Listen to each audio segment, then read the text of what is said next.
Umuuwi akong pagod na pagod sa buong araw na pagmamaneho. 3 anak, 2 grade school at 1 naman sa kolehiyo.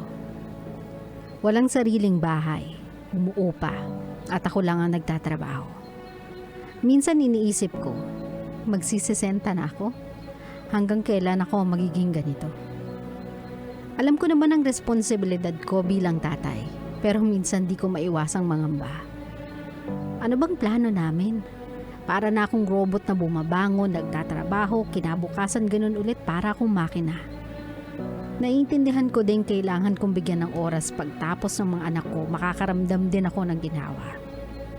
Pero kapag iniisip ko na dadating yung araw na yon, ano na pagtapos? San ba kami papunta mag-asawa? Ako si Danny, sa totoo lang, kinakalyo na ako sa pagod. Sa tanda kong to, di ko na alam ang salitang long-term goal.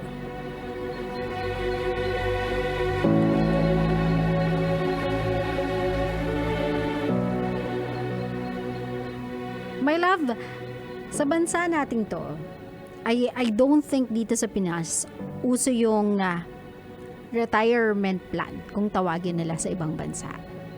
Ito yung mga things that you can do when you are past your golden age.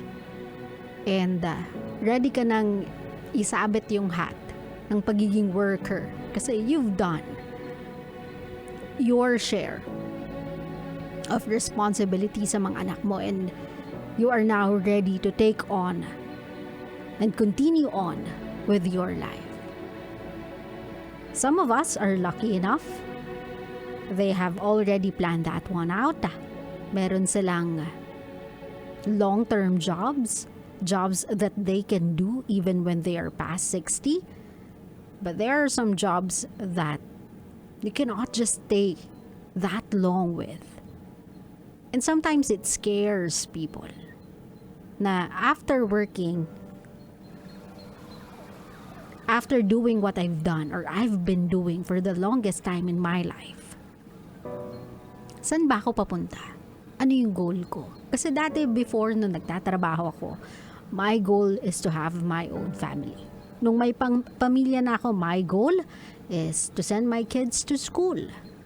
Nung nag-aaral na yung mga anak ko, my goal was pagtapusin silang lahat. Pag nakatapos na silang lahat, where does my story continue? My own journey continue. Saan ba siya patungo? Saan siya pupunta? Anong next goal natin?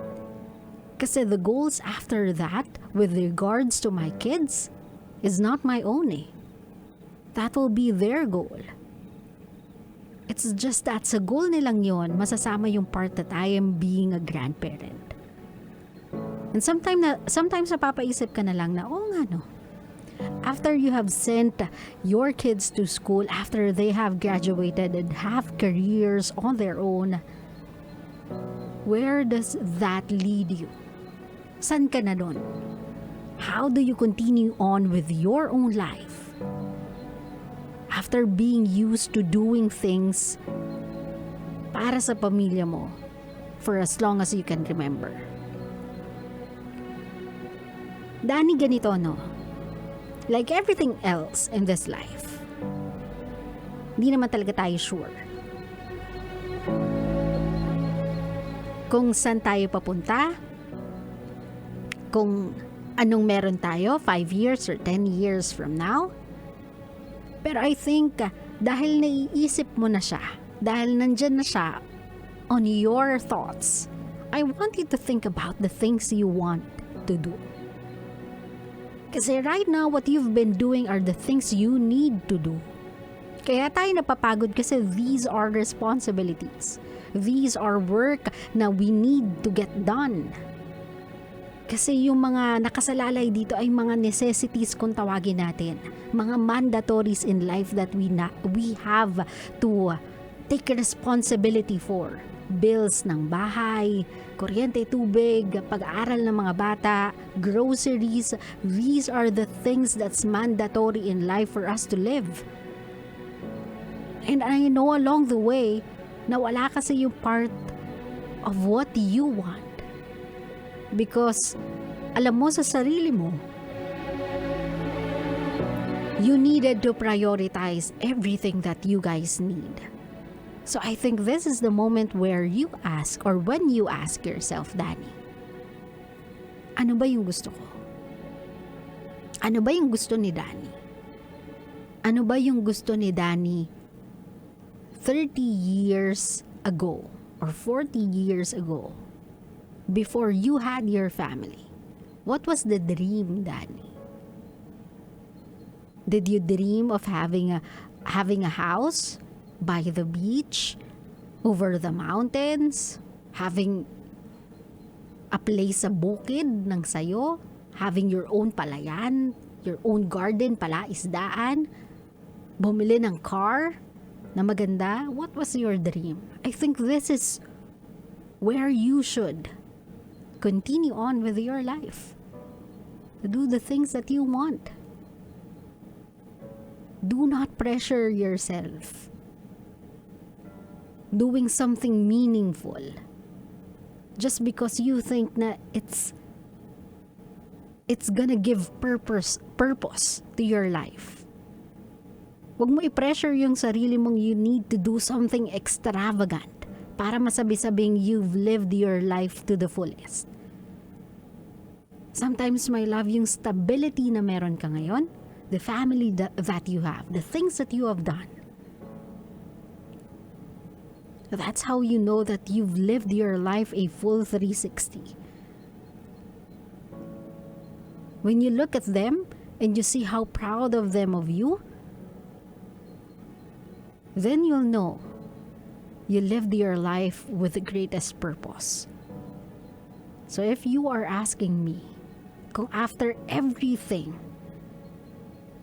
nang nagawa mo, inagawa mo na, where does life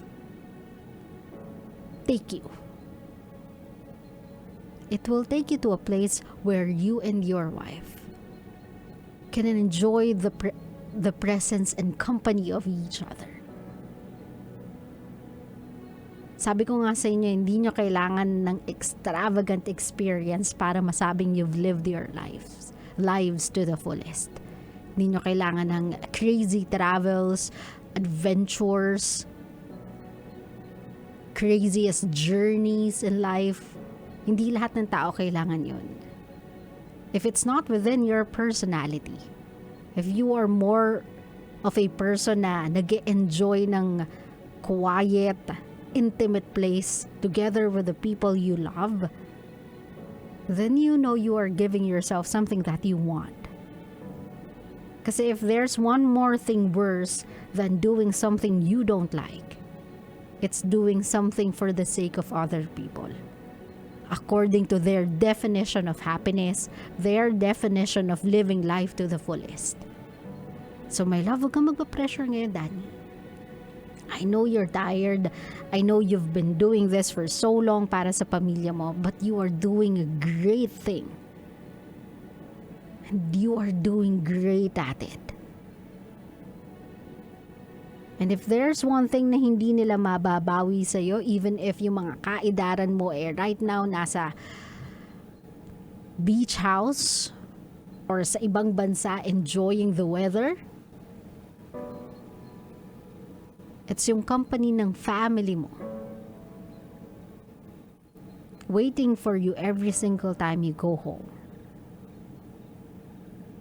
And you are about to celebrate a day to remember how great you are of a dad in few days' time with the family you love and the family who loves you.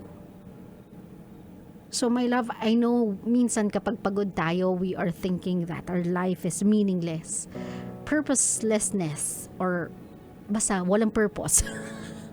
Purposeless. Just because we are struggling. Just because we are tired.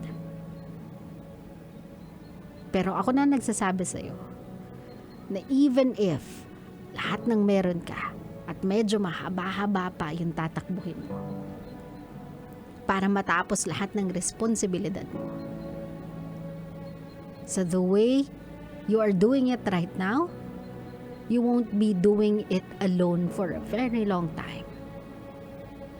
Sa galing mo as a father, your kids will learn how to help each other. Help you. Kaya huwag ka mag-alala, Danny. Even if hindi ka mag-isip ng something for your future, there are already 3 people that you've sacrificed your life to na nag-iisip ng future mo for you. Klaro? Klaro.